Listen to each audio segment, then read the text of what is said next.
निष्ठा परम तपः गुरुर्परतरं नास्ति नास्ति तत्तं गुरु परम। पूज्यपाद श्री सागर बापू जी हमारे बीच विराजमान संत श्री महेंद्र साहब जी, रामदास जी व हमारे साथ आए अमन जी और यहाँ पर विराजमान सत्संग प्रेमी समस्त माताओं, जीवन में सत्संग की घड़ियां बहुत कम मिलती है। यूं तो आदमी घर व्यापार दुकान खेती बाड़ी में ही आदमी का जीवन, आदमी की जिंदगी बीत जाती। सत की चर्चा चलती रहती पर रमण असत में होता है। आए पथिक कहाँ सत्संग हुआ जो असत से प्रीति हटा ना सके। महात्मा ईसा ने एक बार कहा था, जिसका हम कभी दर्शन नहीं करते उसके लिए हम कहते हैं हम परमात्मा से प्रेम करते हैं, लेकिन पड़ोसी को हम रोज देखते हैं लेकिन आदमी उनसे प्रेम नहीं कर पाता। जिन लोगों के बीच हम रहते हैं उनके बीच तो नफरत पैदा करते हैं, और जिनको हमने कभी देखा नहीं कभी मिला नहीं उससे हम कहते हैं प्रेम करते हैं।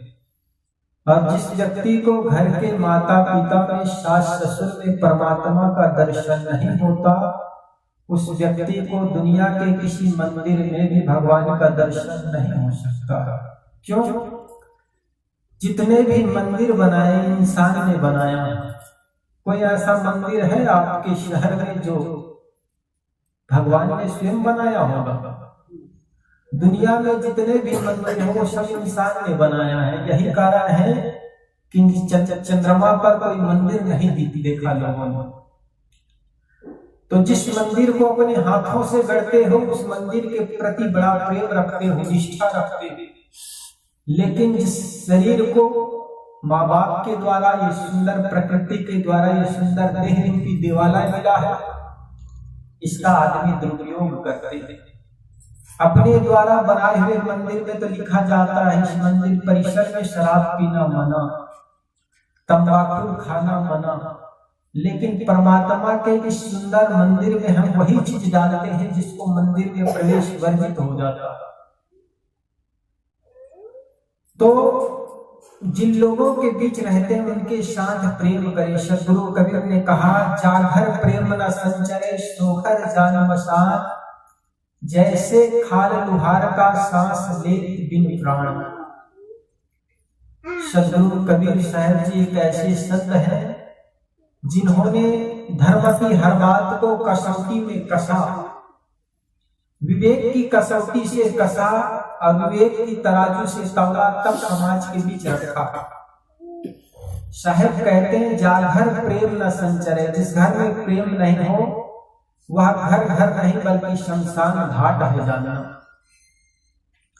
जहां प्रेम होता है वहां वस्तु छोटी हो जाती है, पद छोटा हो जाता है, संपत्ति छोटी हो जाती है, प्रेमी के लिए प्रेमी बड़े हो जाते हैं।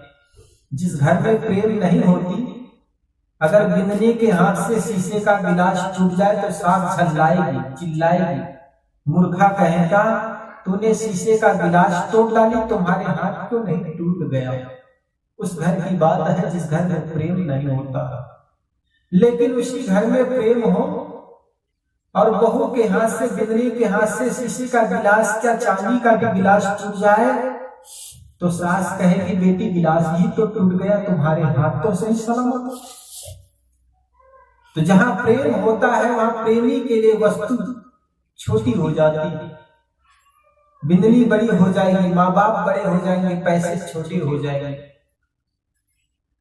और जिसके साथ हमारा प्रेम होता है उनकी हर कृत्य, हर कर्म बड़े अच्छे लगते हैं। इसलिए सदगुरु विशाल साहब जी ने कहा, प्रेमी के लागे चाल मन। जिसके प्रति हमारा प्रेम होता है उनके हर चाल ढंग रंग उनके अच्छे लगने लग जाते हैं। जैसे घर में जिन लोगों के बीच प्रेम होगा उनसे कोई गलती हो जाएगी तो हम गलती को नजरअंदाज कर देंगे। एक बार एक नई बिंदली आई होती न, सब जगह के अपने अपने रिवाज होते। मैं आगरा के आसपास गया था तो वहां का अपना रिवाज है, जब पहली बार बिंदली आती है तो गोद में लेकर के सास नाचती है। वो भी एक दिन नाचती है, फिर जीवन भर तो वो नचाती है बेचारी। सास गोदी में लेकर के एक दिन नाचती है, फिर तो जीवन भर नचाती है। तो ऐसा ही उस जगह की अपनी कई जगहों के अपने रीति रिवाज होते हैं, परंपरा होती है। तो उस घर में, उस गांव में भी ऐसा रिवाज था कि बिंदली आए तो पहली बार भोजन बना करके अपनी सासू माँ को भोजन कराती।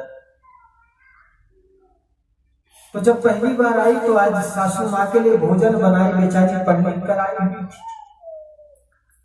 अब हॉस्टल में रह करके पढ़ी थी, घर में माँ के सानिध्य में कुछ भोजन बनाने का विशेष अनुभव नहीं था। तो आज भोजन तो बनाई, लेकिन मिर्ची कुछ हल्ला पड़ गई, तेज पड़ गई। और मिर्ची तेज पड़ गई जानबूझ के नहीं की। आदमी जानबूझ की गलती थोड़ी करता है, बहुत कम ऐसे लोग होते हैं। तो मिर्ची आज हल्ला पड़ गई और सासू माँ को जैसे भोजन पारस कर दी और पास में बैठ गई। अब सासू माँ जैसे भोजन करने बैठी, पहले कौर जैसे ली तो उनको पता चला आज मिर्ची बहुत तेज पड़ी है। लेकिन सासू माँ भी बड़ी कौशल्या थी, जैसे माँ सीता की सास। वो देखी मिर्ची आज ज्यादा पड़ गई है, लेकिन कुछ कही नहीं। बहुत कम ऐसी समझदार माँ होती है कि बहू की गलती पर चुप हो जाए, अधिकतर तो घर में बवाल मचा जाती। आज पहली आई, मिर्ची तेज पड़ गई, फिर भी कुछ बोली नहीं, चुपचाप गम खा करके वो खाने लगे। लेकिन मिर्ची तेज थी, हाइसू हाइसू खाई जा रही थी, आंखों से गंगा जमुना बह रही थी क्योंकि मिर्ची तेज थी, और मुख से भी हाइसू हाइसू कही जा रही थी। और बहू बैठ करके, बिंदली बैठ करके पूछती, माँ जी आज भोजन कैसा बना है? अब बताओ, जले में और नमक डाला? पास में बैठ करके पूछती, सासू माँ आज भोजन कैसा बना है? सास कहने लगी, बेटी तुम केवल व्यवहार क्षेत्र में कुशल नहीं, भोजन बनाने में बड़ी निपुण हो, भोजन बहुत अच्छा बना। तो सास जब कहीं भोजन अच्छा बना है तो बिंदली कहने लगी, माँ साहब भोजन अच्छा बना है तो सब्जी कैसी बनी? बेटी सब्जी भी बहुत अच्छी बनी। लेकिन सास तो हाइसू हाइसू करते करते आंखों से गंगा जमुना बहते खाई जा रही थी। तो बहू पूछी, माँ सब्जी अच्छी बनी है, भोजन अच्छा बना है, लेकिन आपके आंखों में आंसू कैसे? क्योंकि आंखों से गंगा जमुना बह रही। तो सासू माँ कहने लगी, बेटी ये तो प्रेम की आंसू, तुझ जैसे बेटी मेरे घर में लक्ष्मी बनकर के आई, तो ये प्रेम के आंसू अंदर रुक नहीं पाई, ये प्रेम के आंसू अंदर रुक नहीं पाया, ये आंखों से बरबस बहे चले जा रहे हैं।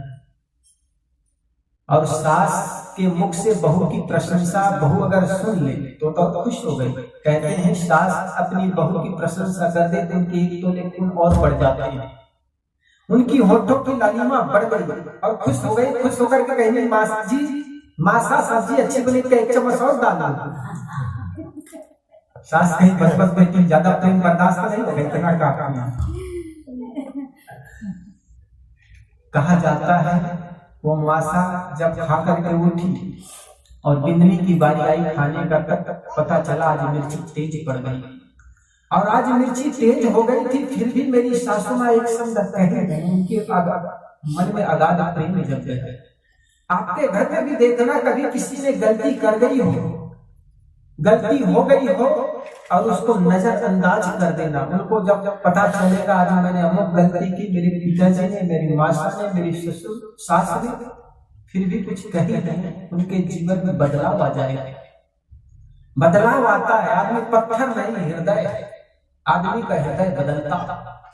इसलिए ये कहने सुनने की बात नहीं, जीवन में प्रैक्टिकल करके देते।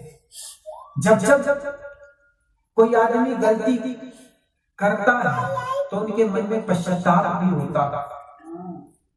भूल सबसे होती है, अगर गलती रुलाती है तो राहें भी दिखाती है। मनुष्य गलती का पुतला है, अक्सर हो ही जाती है। कर ले ठीक गलती को उसे इंसान कहते हैं, पराया दर्द अपनाया उसे भगवान कहते हैं। सभी लोग एक भजन गाए।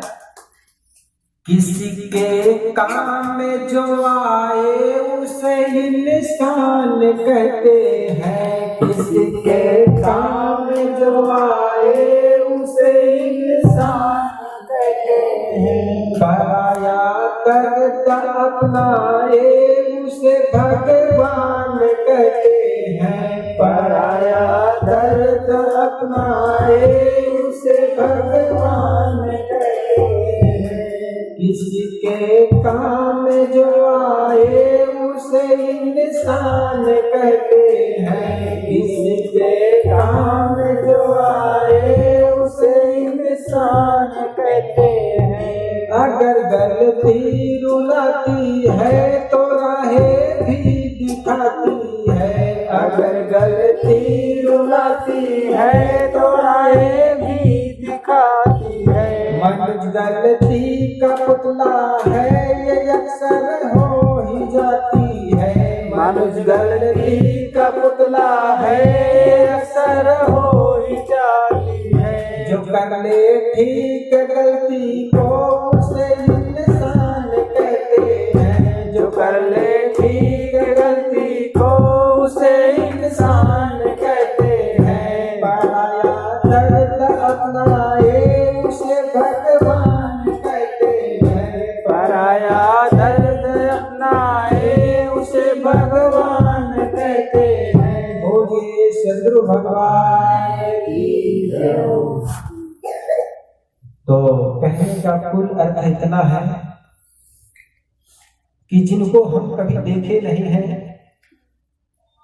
उनके साथ तो प्रेम करने का ढोंग करते हैं, और जिनके सानिध्य रहते हैं, जिनके प्रेम पाते हैं, उनसे हम प्रेम कर नहीं पाते हैं। इसलिए जिन लोगों के बीच रहते हैं, जिस माता पिता के बीच रहते हैं, उनकी सेवा करें, सास ससुर की सेवा करें, उसमें परमात्मा का दर्शन करें, तो निश्चित मानिए हर जगह परमात्मा है। सद्गुरु कबीर ने कहा, घट घट में वही साई बसत है, कटुक वचन मत बोल रे, धन जोवन का गरम न कीजिए, झूठे पचरंग चोर रे। घट घट में वही साई बसत है, वही परमात्मा, वही खुदा हर घट में बसता है, हर प्राण में बसता है। और यही कारण है कि जिस घर में, जिसको हम मरघट कहते हैं, मरने की घटनाएं, शमशान घाट में कोई मरता है, घर में ही मरता। और असली शमशान घाट, असली मरघट तो हमारा घर होता, क्योंकि हर क्षण प्राण घट रहे हैं, और जहां पर हर क्षण प्राण घट रहा हो वही मशान घाट है। इसलिए हम जहां रहते हैं, साहब कहते हैं, जाघर प्रेम न संचरे, जिस घर में प्रेम ना हो उस घर को शमशान घाट कहा है। इसलिए हम अपने घर को शमशान घाट नहीं बल्कि प्रेम का एक मंदिर बनाएं, और इस मंदिर में सबके साथ प्रेम करें। और जिस घर में प्रेम का वातावरण हो वही घर स्वर्ग है। प्रेम की गंगा बहे जहाँ पर वही घर स्वर्ग समान है। मृदु वाणी सुंदर वर्ताव सभी गुणों का खान है। प्रेम की गंगा बहे जहाँ पर वही घर स्वर्ग समान है। इसलिए कोई आदमी इतना दरिद्र नहीं कि उनके साथ सुंदर मीठी वाणी ना बोल सके, कुछ दे ना सके, वो कोई बात अलग है, लेकिन मीठे वचन सबके साथ है। वचन तो सबसे मीठा बोल, वाणी का बान बुरा है। जिसकी वाणी में मीठापन है उसको सारा जगत चमन है। फिर मन चाहे तो डोल रे वाणी का बान बुरा। इसलिए सद्गुरु कबीर ने वाणी को तीर कहा। मधुर वचन है औषधि, कटुक वचन है तीर, श्रवण द्वार है संचले, साले सकल शरीर। किसी के कोई बीमार पड़ जाए, उनका घर में जाकर उनको कुछ लोग बतला दो तो उनकी आधी पीड़ाएं दूर हो जाती।